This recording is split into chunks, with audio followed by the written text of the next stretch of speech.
Sejak berabad lalu, dari masa ke masa, manusia selalu mempertanyakan proses penciptaan alam semesta. Berawal dari pertanyaan sederhana itu, kemudian tercipta beragam teori tentang penciptaan alam semesta. Di antara yang paling dikenal adalah teori ledakan besar atau Big Bang Theory. Hal tersebut tentu karena keberadaan akal pada manusia. Maka dalam Islam terdapat konsep bahwa akallah yang menjadi pembeda dengan makhluk lainnya. Maka keberadaan akal adalah kunci untuk memahami penciptaan alam semesta bagi kehidupan manusia sendiri, serta jalan untuk mengenal Allah sebagai penciptanya. Maka kemudian lahirlah sains. Meski begitu, sains hanyalah sebuah metodologi yang disusun berdasarkan aktivitas akal manusia dalam upaya memahami, memprediksi, dan menjelaskan fenomena alam semesta ini. Sains bukanlah kebenaran mutlak. Ia terus berubah dan berkembang dari masa ke masa seiring pencapaian akal manusia dalam ilmu pengetahuan ketika memahami setiap fenomena semesta. Disinilah peran Al-Quran yang turun sebagai wahyu dari Allah Subhanahu wa Ta'ala. Di dalamnya sangat banyak petunjuk dan informasi yang hakikatnya mengandung ilmu pengetahuan dan fenomena yang baru belakangan terbukti oleh hasil sains modern. Betapa luasnya ilmu Allah yang 14 abad lalu telah tertuang dalam kitab mulia, tanpa disadari oleh manusia, bahkan kaum muslimin sendiri, karena keterbatasan perkembangan ilmu pada saat itu. Di antara ayat yang mengindikasikan keterkaitan Al-Quran dengan pentingnya sains adalah firman Allah, Inna fi khalqis samawati wal ardi wa ikhtilafil laili wan nahari la ayatin li ulil albab alladhina yadhkuruna Allaha qiyaman wa qu'udan wa 'ala junubihim wa yatafakkaruna fi khalqis samawati wal ardi ربنا ما خلقت هذا باطلا سبحانك فقنا عذاب النار.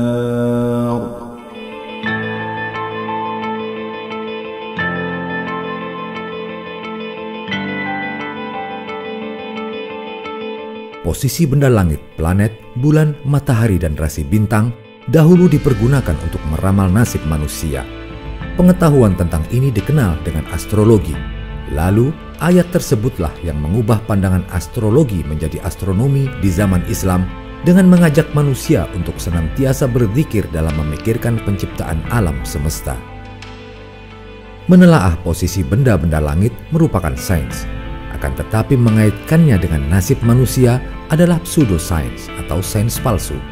Telaah benda-benda langit dalam astronomi meliputi mekanika dan fisik benda langit serta keterkaitan satu dengan lainnya dalam skenario besar alam semesta. Al-Quran menegaskan bahwa penciptaan jagat raya meliputi langit, bumi, dan segala isinya terjadi dalam 6 masa. Sejalan dengan informasi ini, ilmu pengetahuan juga mengungkapkan bahwa jagat raya seperti yang ada saat ini terjadi melalui suatu proses yang amat panjang yang memungkinkan untuk dikelompokkan menjadi 6 periode. Dengan demikian, terdapat kesesuaian antara informasi Tuhan dan penjelasan yang diberikan para ilmuwan melalui telaah dan penelitian mereka. Setidaknya, informasi demikian diungkapkan sebanyak 7 kali. Di antara ayat yang menjelaskan hal ini adalah surah Yunus ayat 3, yaitu firman Allah, إن ربكم الله الذي خلق السماوات والأرض في 6 أيام ثم استوى على العرش يدبر الأمر ما من شفيع إلا من بعد إذنه ذلكم الله ربكم فاعبدوه أفلا تذكرون.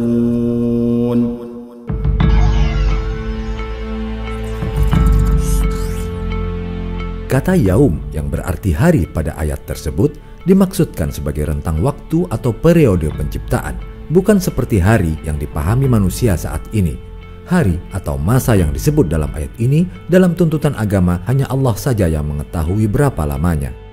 Dalam Al-Quran terdapat beberapa informasi tentang masalah ini. Ada ayat yang menyebut bahwa satu hari di sisi Allah sama dengan 1000 tahun dalam hitungan manusia. Seperti firman-Nya dalam surah Al-Hajj ayat 47 sebagai berikut. Wa inna yawman 'inda rabbika ka'alfi sanatin mimma ta'uddun. Pada ayat lain dijelaskan bahwa satu hari itu sama dengan 50.000 tahun dalam hitungan manusia. Keterangan ini seperti yang disebutkan dalam surah Al-Ma'arij ayat 4 sebagai berikut. Ta'rujul malaikatu war-ruhu ilaihi fi yawmin kana miqdaruhu 50,000 sanah. Menurut Abdullah Yusuf Ali dalam The Holy Quran Text Translation and Commentary, kata yaum atau bentuk tunggal dari ayam disetarakan dengan kata dalam bahasa Inggris age atau ayen. Sedangkan oleh Abdus Su'ud, seorang ahli tafsir abad ke-16, kata yaum disetarakan dengan pengertian peristiwa atau naubat. Memperhatikan berbagai pendapat itu, jelaslah kata yaum lebih tepat bila diterjemahkan sebagai tahap atau periode atau masa. Dengan demikian, kalimat fi sittati ayyam dalam ayat-ayat tersebut lebih tepat untuk diterjemahkan sebagai dalam 6 masa. Sebagai tambahan informasi yang tak kalah menarik, kata yaum yang berarti hari diulang sebanyak 365 kali di dalam Al-Quran. Hal itu sangat akurat dengan jumlah hari dalam setahun. Apakah itu suatu kebetulan? Wallahu a'lam bis-shawab. Merujuk dari surah An-Nazi'at, Profesor Thomas Jamaluddin dalam buku Menjelajah Kekuasaan Langit Menembus Kedalaman Al-Quran mengungkapkan bahwa 6 hari dapat bermakna 6 proses evolutif, sejak penciptaan alam semesta pertama kali sampai penciptaan manusia sebagai jenis makhluk terakhir yang diciptakan Allah. Proses dari penciptaan ini terus berlangsung sampai saat ini dan tidak berhenti pada suatu tahap tertentu. Maka, jika dirinci, ayat-ayat tersebut mengungkapkan secara kronologis 6 masa penciptaan sebagai berikut. Masa pertama dimulai dari ayat 27. A'antum ashaddu khalqan amis sama'u banaha. Apakah penciptaan kamu yang lebih hebat ataukah langit yang telah dibangunnya? Quran Surah An-Nazi'at ayat 27. Ayat ini menjelaskan tentang penciptaan alam semesta dengan peristiwa Big Bang, yakni ledakan besar sebagai awal lahirnya ruang dan waktu termasuk materi. Berdasarkan analisis astronomi kosmologi, ledakan besar terjadi sekitar 13,7 miliar tahun yang lalu. Penciptaan pertama kali adalah energi dari partikel foton. Dari partikel foton terbentuk proton, neutron, dan elektron, serta partikel lain yang tidak dikenal. Sains menggolongkannya sebagai materi gelap. Dari proton dan elektron terbentuk hidrogen sebagai unsur pertama pembentuk bintang. Masa kedua dilanjutkan di ayat 28. Rafa'a samkaha fasawwaha. Dia telah meninggikan bangunannya lalu menyempurnakannya. Quran Surah An-Nazi'at ayat 28. Ayat ini menjelaskan tentang pengembangan alam semesta, sehingga benda-benda langit makin berjauhan, yang dalam bahasa awam berarti langit makin tinggi. lalu menyempurnakannya. Dalam arti, pembentukan benda langit bukanlah proses sekali jadi, tetapi proses evolutif, yakni perubahan bertahap dari awan antar bintang menjadi bintang, lalu nanti akhirnya mati dan digantikan generasi bintang-bintang baru. Para astronom meyakini adanya pengembangan alam semesta berdasarkan analisis pergeseran spektrum unsur-unsur di galaksi jauh yang bergeser ke arah panjang gelombang yang semakin besar. Gerak menjauh galaksi-galaksi itu disebabkan karena ruang alam semesta yang mengembang. Hal itu sesuai dengan firman Allah, وَالسَّمَاءَ بَنَيْنَاهَا بِأَيْدٍ وَإِنَّا لَمُوسِعُونَ. Dan langit itu kami bangun dengan kekuasaan kami, dan kami benar-benar meluaskannya. Quran Surah Az-Zariyat ayat 47. Secara sederhana, keadaan awal alam semesta yang berkembang itu dapat diilustrasikan dengan pembuatan roti. Materi pembentuk roti itu semula terkumpul di dalam gumpalan kecil, kemudian mulai mengembang. Dengan kata lain, ruang pada bagian dalam roti sedang mengembang. Dianalogikan sebagai galaksi di alam semesta, butir-butir partikel di dalam roti itu saling menjauh sejalan dengan pengembangan roti itu sendiri. Dalam ilustrasi tersebut, kita berada di salah satu partikel di dalam roti itu. Di luar roti, kita tidak mengenal adanya ruang lain, karena pengetahuan kita terbatas hanya pada ruang di dalam roti itu saja. Demikian pula lah, kita tidak mengenal alam fisik lain di luar dimensi ruang waktu yang kita kenal saat ini. Allahu Akbar, betapa kecil dan terbatasnya pengetahuan kita dibanding seluruh jagat raya ini. Selanjutnya, masa ketiga termaktub dalam ayat 29, وَأَغْطَشَ لَيْلَهَا وَأَخْرَجَ ضُحَاهَا. Dan dia menjadikan malamnya gelap gulita dan menjadikan siangnya terang benderang. Quran Surah An-Nazi'at ayat 29. Ayat ini bercerita khusus tentang tata surya yang juga berlaku pada bintang-bintang lain. Masa ini adalah masa penciptaan matahari yang bersinar dan bumi serta planet-planet lainnya yang berotasi sehingga ada fenomena malam dan siang. Adanya matahari sebagai sumber cahaya, bumi yang berotasi menjadikan malam dan siang. Menurut penelitian astronomi, tata surya terbentuk sekitar 4,5 miliar tahun lalu dari awan antar bintang raksasa. Mulanya, awan antar bintang itu memadat sambil berotasi, berputar pada sumbunya. Bagian tengah yang semakin memadat akan semakin panas. Ketika suhunya mencapai puluhan juta derajat, mulainya reaksi nuklir. Hidrogen berfusi dengan hidrogen, menghasilkan helium dan energi.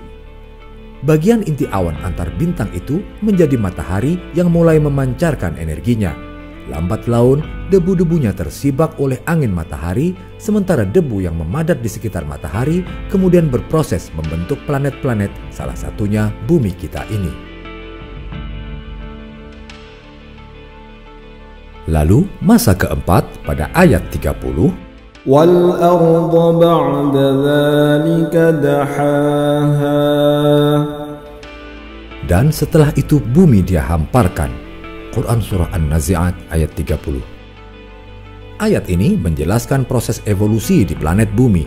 Setelah bulan terbentuk dari lontaran bagian kulit bumi karena tumbukan benda langit lainnya, lempeng benua besar atau Pangea kemudian dihamparkan yang menjadikan benua-benua mulai terpisah membentuk 5 benua plus Antartika.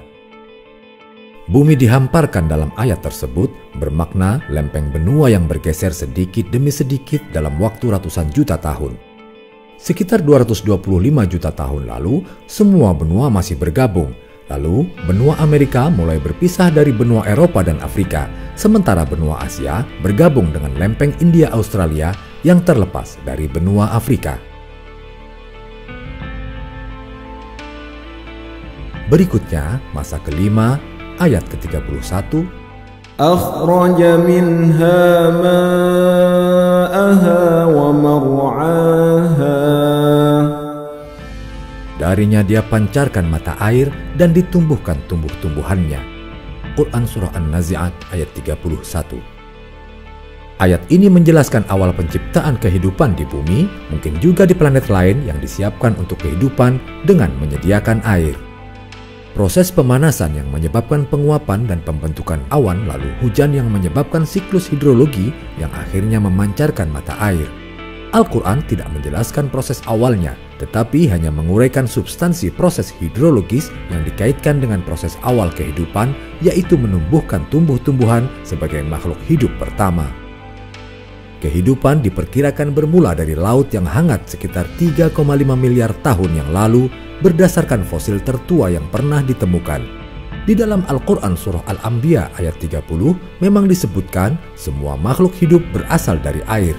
Lahirnya kehidupan di bumi dimulai dari makhluk bersel tunggal dan tumbuh-tumbuhan. Yang menarik, proses lahirnya kehidupan yang dimulai dari tumbuhan terkait dengan skenario Allah menyiapkan kehidupan di bumi. Hadirnya tumbuhan dan proses fotosintesis sekitar 2 miliar tahun lalu menyebabkan atmosfer mulai terisi dengan oksigen bebas. Adanya oksigen diperlukan oleh sebagian besar makhluk hidup bergerak, yakni binatang dan manusia.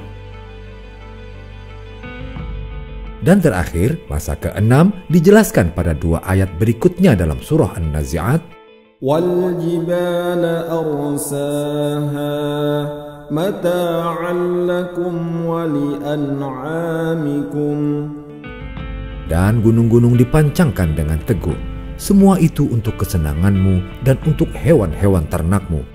Quran Surah An-Nazi'at ayat 32-33.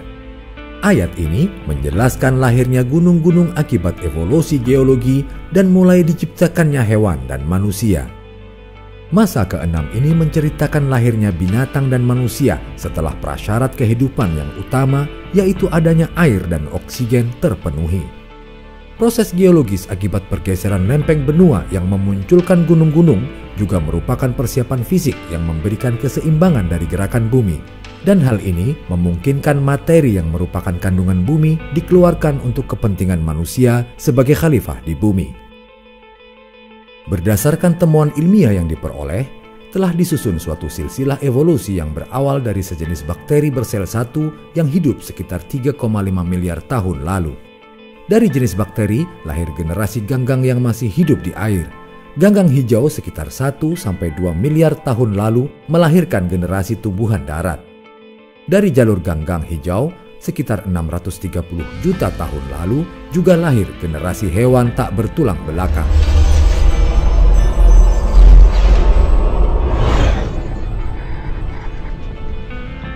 Tentang penciptaan langit 7 lapis, hal itu merupakan fenomena yang ditemukan dalam Al-Quran. Ada beberapa ayat yang memberikan informasi tentang hal ini. Di antaranya adalah yang terdapat pada surah Al-Mulk ayat 3, yaitu الذي خلق 7 سماوات طباقا ما ترى في خلق الرحمن من تفاوت فارجع البصر هل ترى من فطور.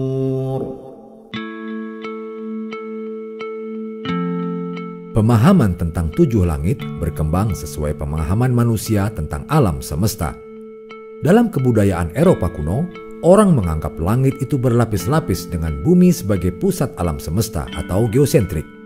Bulan berada pada langit pertama, kemudian pada langit kedua sampai ketujuh masing-masing ada Merkurius, Venus, Matahari, Mars, Jupiter, dan Saturnus.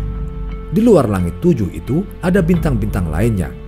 Dulu, orang juga mengaitkan dengan astrologi atau peramalan bintang, yaitu bahwa benda-benda langit yang dikaitkan dengan kepercayaan akan dewa penguasanya mempengaruhi kehidupan di bumi bergantian dari jam ke jam, dimulai dari yang terjauh.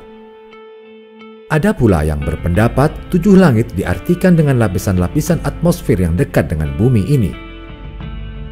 Namun, apabila teori tersebut dikaitkan dengan Mi'raj Rasulullah SAW, nampak kurang tepat.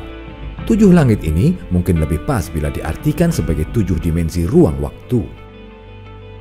Seperti dinyatakan dalam fisika, bahwa di jagat raya ini terdapat 4 gaya fundamental, yaitu gaya elektromagnetik, gaya nuklir lemah, gaya nuklir kuat, dan gaya gravitasi.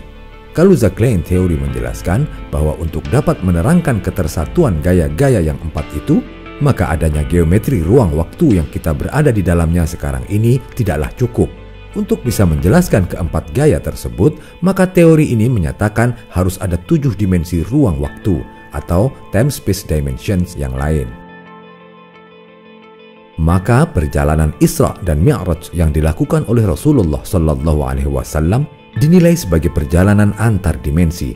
Hal ini bermakna beliau telah diajak oleh Jibril keluar dari dimensi ruang waktu menuju dimensi yang lebih tinggi yang disebut Sidratul Muntaha. Kita hidup dalam dimensi ruang waktu. Karenanya, kita selalu mengukur berdasarkan ukuran ruang seperti besar, kecil, jauh, dekat. Dan waktu seperti masa lalu, sekarang, masa depan, lama, sebentar, dan seterusnya. Untuk memahami perjalanan antar waktu, kita ibaratkan ada alam 2 dimensi berbentuk bidang U besar. Sebut saja makhluk di alam itu berupa semut. Untuk berpindah dari ujung U yang satu ke ujung yang lain, semut tersebut haruslah menempuh jarak yang sangat jauh. Kita yang hidup di ruang 3 dimensi, dengan mudahnya mengangkat semut tersebut dari satu ujung ke ujung lainnya, mengajak semut tersebut keluar dari dimensi 2 menuju dimensi 3. Jaraknya jelas lebih pendek. Demikianlah analogi sederhana perjalanan antar dimensi. Mekanismenya tentu masih di luar kemampuan sains. Tetapi Allah telah memperjalankan hambanya Rasulullah SAW bersama Jibril yang memang berada di luar dimensi yang lebih tinggi dari dimensi ruang waktu.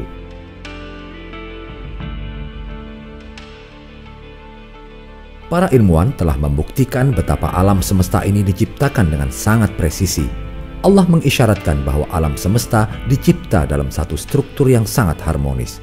Informasi demikian dapat ditemukan dalam banyak ayat dalam Al-Quran, di antaranya surah Ar-Ra'd ayat 2. Allahul ladzi rafa'as samawati bighairi 'amadin tarawnaha thumma istawa 'alal 'arsyi wa sakhkhara asy-syamsa wal qamara kullun yajri li ajalin musamma yudabbirul amra yufassilul ayati la'allakum biliqa'i rabbikum tuqinun. Ayat ini menegaskan sebuah fenomena bahwa tiap-tiap benda langit itu seakan terapung kokoh di tengah-tengah jagat raya tanpa ada tiang-tiang yang menyangga dan tanpa ada tali yang mengikatnya. Memanglah benda-benda langit yang terlihat di alam ini terwujud tanpa tiang yang menyangganya. Andai saja benda-benda sebesar itu mesti memerlukan tiang untuk menyangganya, dapat dibayangkan betapa semerawutnya alam semesta ini. Selanjutnya, Allah juga menjelaskan bagaimana Dia menundukkan matahari dan bulan dalam arti menetapkan keadaannya yang meliputi fungsi, gerak rotasi dan revolusi atau gerak pada poros dan pada orbitnya yang terus berlaku masing-masing sesuai dengan ketetapan waktu yang telah ditentukan. Demikian pula ketika menerangkan hakikat matahari dan bulan, Allah menjelaskan bahwa sesungguhnya mataharilah yang memiliki cahaya, sedangkan bulan tidak. Karena itu, bulan tidak memancarkan sinar setiap saat, sebab benda ini hanya memantulkan sinar matahari. Allah juga menerangkan bagaimana bulan bergerak pada posisi-posisi tertentu yang ternyata hal itu merupakan pertanda dari perjalanan waktu. Sehubungan dengan struktur seperti ini, Allah menginformasikan dalam surah Yunus ayat 5, هو الذي جعل الشمس ضياء والقمر نورا وقدره منازل لتعلموا عدد السنين والحساب ما خلق الله ذلك إلا بالحق يفصل الآيات لقوم يعلمون. Menurut ilmu astronomi, yang paling berperan dalam menjadikan stabilnya benda-benda langit itu terutama adalah gaya gravitasi. Gaya-gaya yang lain itu mungkin tidak terlihat, tetapi efeknya dapat kita lihat dan rasakan. Dengan gaya itu, matahari, bulan, dan semua benda-benda langit bergerak terus-menerus yang satu mengitari yang lain seakan terus-menerus bertawaf seperti yang dilakukan oleh umat Islam saat melaksanakan ibadah haji dan umroh. Semuanya ditundukkan mengikuti hukum-hukum Allah yang telah ditetapkan. Itulah yang disebut dengan sunnatullah. Pada ayat tersebut juga dijabarkan ketentuan Allah tentang garis edar atau orbit yang teratur dari matahari dan bulan. Hal itu berakibat munculnya pergantian siang dan malam, dimaksudkan agar manusia mengetahui perhitungan tahun dan ilmu hisab, yaitu ilmu tentang penghitungan waktu yang didasarkan pada posisi bulan atau matahari.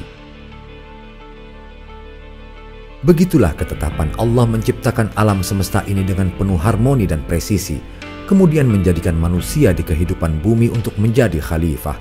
Ketaatan pada peringatan Allah untuk menjaga alam ini akan membuahkan kebaikan bagi alam maupun manusia. Namun demikian, banyak pula di antara manusia yang justru tidak melakukan tugas ini seperti yang dikehendaki Allah. Akibat yang dapat disaksikan adalah fenomena-fenomena yang menjurus pada kerusakan dan kehancuran alam semesta. Sebagaimana firman Allah, telah tampak kerusakan di darat dan di laut disebabkan karena perbuatan tangan manusia. Allah menghendaki agar mereka merasakan sebagian dari akibat perbuatan mereka, agar mereka kembali ke jalan yang benar. Quran Surah Ar-Rum ayat 41.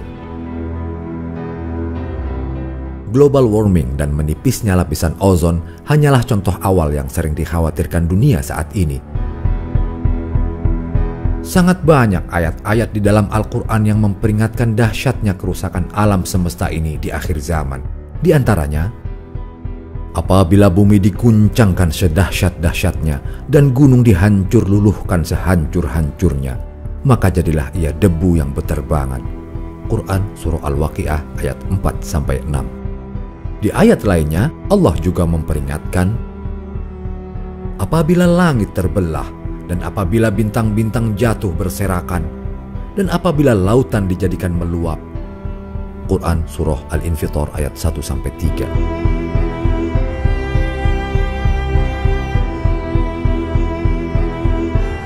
Menurut teori evolusi bintang, matahari kita akan membesar menjadi bintang raksasa memerah menjelang kematiannya. Pada saat itu, matahari bersinar sedemikian terangnya hingga lautan akan mendidih dan kering, batuan akan meleleh, dan kehidupan pun akan punah.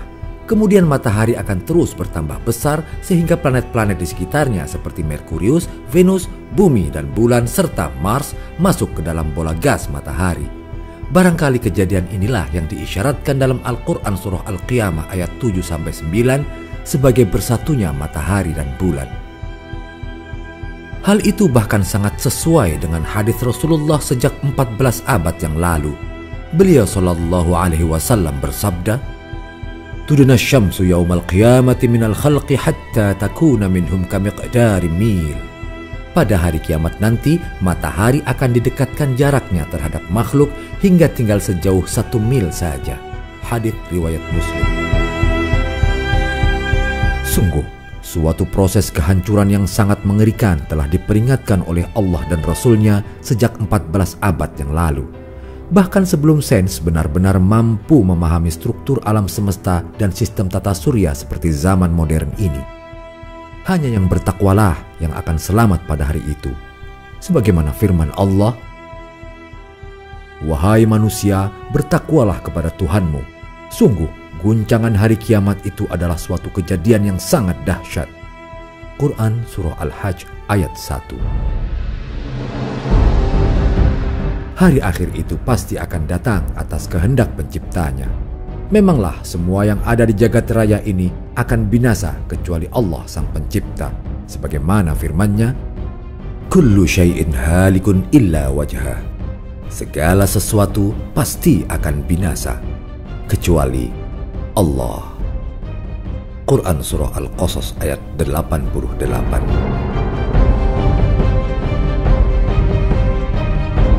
Wallahu a'lamu bis-shawab. Semoga kajian ini bermanfaat menambah pengetahuan kita. Lebih dari itu, semoga menambah ketakwaan kita kepada Allah Azza wa Jalla. Sampai jumpa, ikuti terus video-video kajian tafsir ilmi berikutnya.